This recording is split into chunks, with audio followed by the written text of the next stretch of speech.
மாணவர்களே, இளைஞர்களே, இந்த உலகத்திற்கே வழிகாட்டும் முறையாக இந்த போராட்டத்தை நீங்கள் நடத்தி கொண்டிருக்கிறீர்கள். இவ்வளவு அமைதியான ஒரு தலைவன் இல்லாமல், ஒரு கட்சியினுடைய துணை இல்லாமல், வேறு எந்த இயக்கங்களுடைய ஆதரவும் இல்லாமல், ஆதரவையும் நாடாமல், யாரும் வரக்கூடாது என்று தடை செய்துவிட்டு நீங்களாக நடத்துவது உங்களுக்கு இருக்கக்கூடிய தன்னம்பிக்கையை காட்டுகிறது.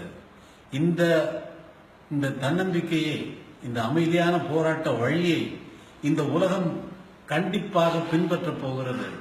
உலகத்திற்கே வழிகாட்டியாக நீங்கள் மாறிவிட்டீர்கள். அவ்வளவு உத்வேகமும் உணர்ச்சியும் உள்ளுணர்வும் உங்களுக்குள்ளே இத்தனை நாள் வரை பதுங்கி கிடந்தது என்றுதான் சொல்ல வேண்டும். இப்பொழுது வெளியே வந்திருக்கிறது. இது தொடரட்டும், நீண்டு தொடரட்டும். இடையிலே புகுந்து சில அரசியல் கட்சிகள், சில தலைவர்கள், சில அமைப்புகள் இதில் மீட்டர் போட பார்த்தார்கள். அதெல்லாம் பலிக்கவில்லை. பொதுமக்கள் நன்றாக புரிந்து கொண்டார்கள். இந்த மாணவர்களே, உங்களுடைய ஒற்றுமை உணர்விலே நீங்கள் ஒன்றியிருப்பதை நான் கண்டு மிகவும் மகிழ்ச்சி அடைகிறேன். உங்களுக்கு வெற்றி கிட்டும், நிச்சயமாக கிட்டும். இதில் இடையில் யார் புகுந்து நாங்கள் தான் வாங்கி கொடுத்தோம் என்று சொல்வதற்கு வழியே கிடையாது.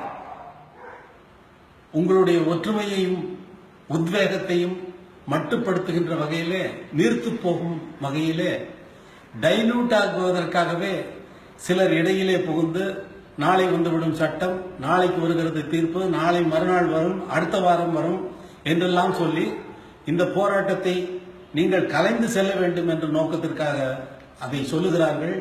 அதையெல்லாம் நீங்கள் செவிமடுக்க வேண்டாம். உங்கள் உத்வேகத்துடனும் உணர்வுடனும் ஒன்றி போய் நீங்கள் ஒன்றாக நிற்பது என்றும் தொடரட்டும். அந்த தீர்ப்பு வரும் வரை தொடரட்டும் என்று உங்களை நான் கேட்டுக்கொள்கிறேன். உங்களை நான் கேட்டுக்கொள்ள வேண்டிய அவசியமே இல்லை. அதுவே உங்களுக்கு புரிந்துவிடும், நீங்களே செய்வீர்கள்.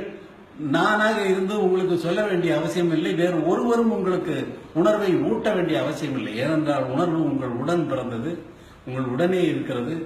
அது மிகவும் சக்தி வாய்ந்தது. பெரிய சாதனை செய்திருக்கிறீர்கள் என்பதை நான் நினைந்து மகிழ்கிறேன்.